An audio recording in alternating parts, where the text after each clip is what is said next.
Hi అండి, welcome to my channel life of సంతు. ఇప్పుడు నేను చెప్పబోయే రెసిపీ కొబ్బరితో ఉంటుందన్నమాట. దేవుడికి నైవేద్యంగా పెట్టుకోవచ్చు. అలాగే లంచ్ బాక్స్లోకి మనం కానీ పిల్లలు కానీ ఎవరిమైనా తీసుకెళ్తే సూపర్ ఉంటుంది. ఇంకా రెసిపీలోకి వెళ్దాం. కొబ్బరి అన్నం అనమాట, అదే కోకోనట్ రైస్.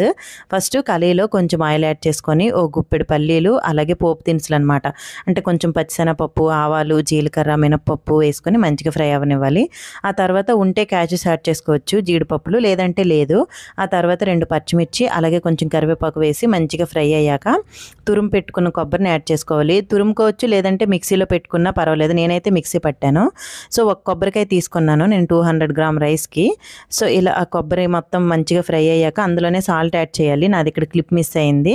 ఆ తర్వాత రైస్ కూడా యాడ్ చేసుకొని మంచిగా మిక్స్ చేసుకోవడమే, ఒక 2 మినిట్స్ అంతే. సూపర్ టేస్ట్ ఉంటుంది. అసలు నైవేద్యంగా అయినా పెట్టండి, చాలా బాగుంటుంది. ఇంకా మీరు కూడా రెసిపీ నచ్చితే ఒకసారి ట్రై చేసి ఎలా ఉందో చెప్పండి. అండ్ నా వీడియో నచ్చితే ప్లీజ్ గైస్ సబ్స్క్రైబ్ చేసుకొని సపోర్ట్ చేయండి. బాయ్ బాయ్, నెక్స్ట్ వీడియోలో కలుద్దాం.